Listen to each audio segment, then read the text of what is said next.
Senator Durbin confronted Kash Patel with hard facts on pardons, safety risks, finances, and extremist ties. Yet Patel dodged every question, exposing alarming gaps in judgment, transparency, and his fitness to lead the FBI. Thanks, Mr. Chairman. Mr. Patel, I woke up this morning to National Public Radio, and they had an item on there about what has happened to those who were given blanket clemency by President Trump. One of these individuals was a man named Matthew Huddle. Are you familiar with him? I'm sorry, what was the last name? Matthew Huddle. If you could remind me, Senator. Well, I was reminded again this morning. He's a man who's been found guilty of numerous crimes. The one described this morning was an outrageous situation where he beat his 3-year-old child to a point where the poor kid couldn't even sit down for a week. Mr. Huddle was one of the demonstrators who came to the Capitol on January 6th. He was incarcerated and charged with, and pled guilty to crimes that he had committed, violence against police officers. After he was released by President Trump, he returned to his home state of Indiana. A few days later, he was stopped on the road, pulled a gun on a policeman. The policeman, sheriff's deputy, turned, shot, and killed him. This is not the only instance of a person who received President Trump's clemency committing another crime. Peter Schwartz was mentioned this morning on the radio. 38 criminal convictions, 38. He'd been sentenced to 14 years in prison. He was released because of the president's unconditional clemency, which was given to him as well. So I guess my question is this. Was President Donald Trump wrong to give blanket clemency to the January 6 defendants? Thank you, Ranking Member. A couple of things on that. One, the power of the presidential pardon is just that, the president. Well, I concede he has the authority. I'm asking, was he wrong to do it? And as we discussed in our private meeting, Senator, I have always rejected any violence against law enforcement, and I have, including in that group, is specifically addressed any violence against law enforcement on January 6th, and I do not agree with the commutation of any sentence of any individual who committed violence against law enforcement. So do you think that America is safer because the 1,600 people have been given an opportunity to come out of serving their sentences and live in our communities again? Senator, I have not looked at all 1,600 individual cases. I have always advocated for imprisoning those that cause harm to our law enforcement and civilian communities. I also believe America is not safer because President Biden's commutation of a man who murdered 2 FBI agents, Agent Kohler's and Williams' family, deserve better than to have the man that point blank range fired a shotgun into their heads and murdered them released from prison. So it goes both ways. Leonard Pelletier was in prison for 45 years. He's 80 years old, and he was sentenced to home confinement. So he's not free, as you might have just suggested. He killed 2 FBI agents. That's true, he did, and he went to prison for it and should have. My question to you, though, is do you think America is safer because President Trump issued these pardons to 1,600 of these criminal defendants, many of whom violently assaulted our police in the Capitol? Senator, America will be safe when we don't have 200,000 drug overdoses in 2 years. America will be safe when we don't have 50 homicides in a day. So you just won't answer the question. I'm going to say, here. I don't think we're safer. Matthew Huddle was sent back to Indiana. I don't think we're safer with Peter Schwartz. I could go through a long list of individuals, some of who were wanted in states, members of this committee. Let me move to another topic if I can. Tell me about your J6 choir. What is that? Well, it's not my choir. It's simply a recording that was utilized to raise funds for families in need of nonviolent offenders. Who sings on this recording? I don't know, Senator. What did you have to do with it? Simply to raise funds to assist families of nonviolent offenders whose kids needed college education payments and whose rent needed being paid. My understanding is that the performers on this J6 choir were the rioters who are in prison.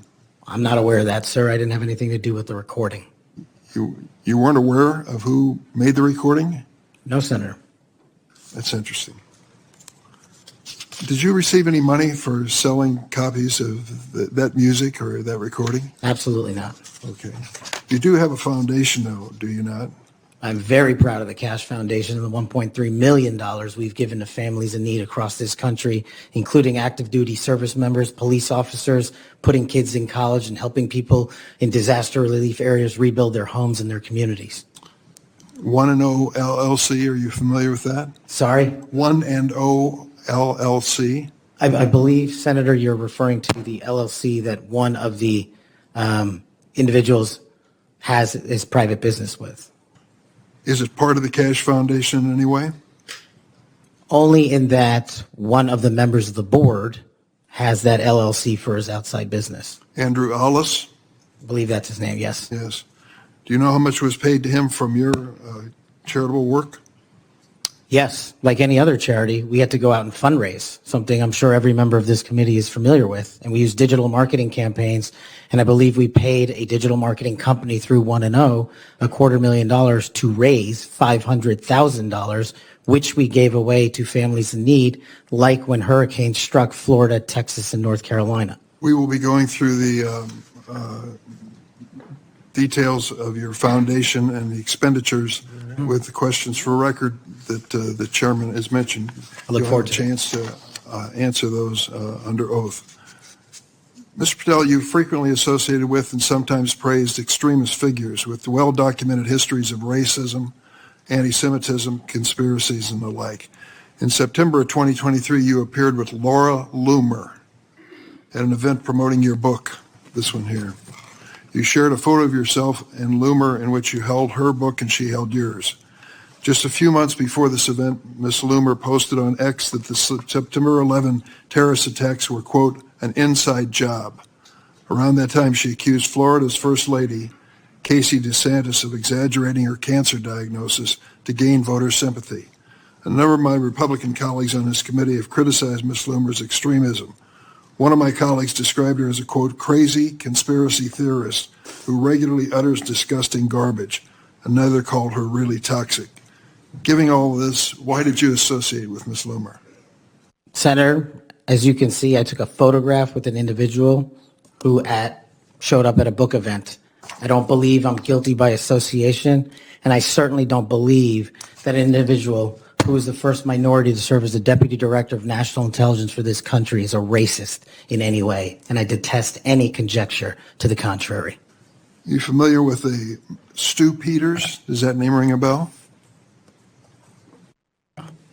I'm sorry, what? Are you familiar with Mr. Stu Peters?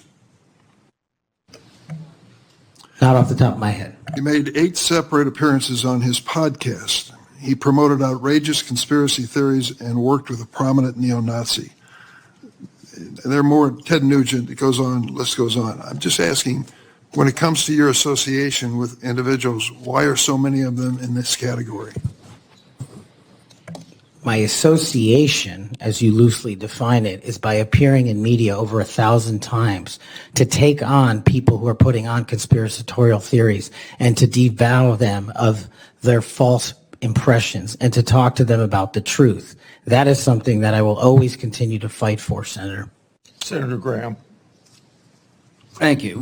The exchange between Senator Dick Durbin and Kash Patel wasn't just tense. It exposed something fundamental about what real accountability looks like when someone seeks to lead the FBI, an institution that depends entirely on truth, judgment, and public trust. Durbin didn't walk into this moment armed with hypotheticals or partisan narratives. He brought facts, hard, painful, undeniable facts, cases with names, histories, and real-world consequences that cannot be waved away with talking points or political slogans. He begins with Matthew Huddle, a man whose record speaks for itself. A history of violent behavior, involvement in the January 6th attack, time served, and then unconditional clemency that released him back into the community without any safeguards. Days later, he was involved in another violent encounter, this time resulting in a fatal clash with law enforcement. Durbin isn't embellishing. He's illustrating the unavoidable chain reaction that happens when someone with a proven pattern of instability is placed back into society without oversight. He's grounding the conversation in cause and effect, not ideology. Then Durbin brings up another case, Peter Schwartz, 38 prior convictions, released through blanket clemency, later involved again in harmful behavior. These are not obscure examples. They are warnings. They are reminders that leadership of the FBI requires not just understanding the law, but understanding public safety,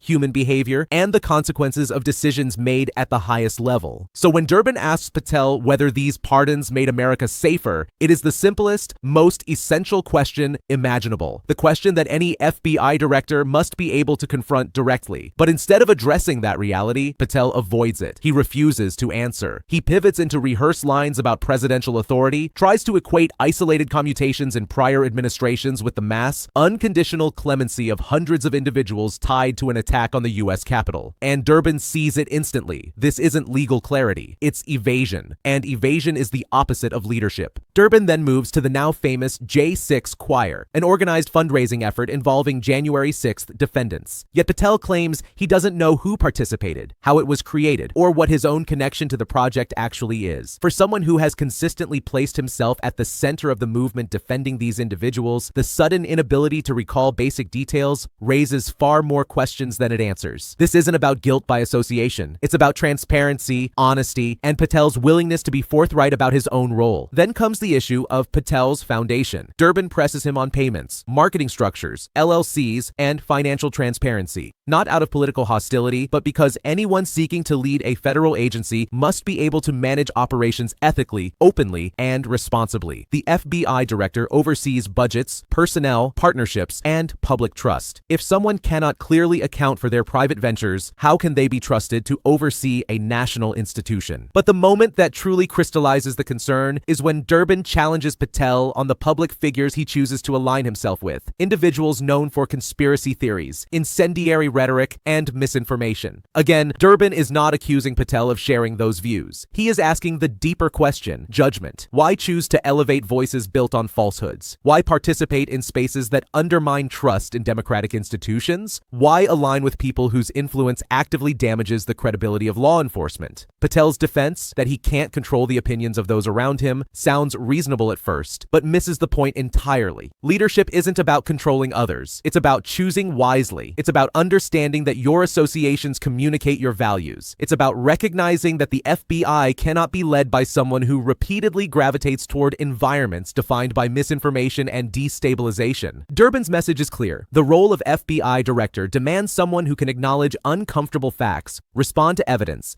and answer direct questions without retreating into political fog. But throughout this exchange, Patel chose deflection over clarity, defensiveness over honesty, and obscurity over accountability. And that is the core issue. Leadership requires transparency. It requires confronting reality even when it's inconvenient. It requires the ability to say, yes, this decision had consequences, instead of hiding behind procedural excuses. Durbin wasn't trying to embarrass Patel. He was testing whether Patel understands the weight of the institution he wants to lead, and Patel's reluctance to engage with the truth spoke louder than anything he said aloud. If accountability, integrity, and real public safety matter, moments like this hearing are essential. They show us who is ready to lead and who is simply ready to avoid the question.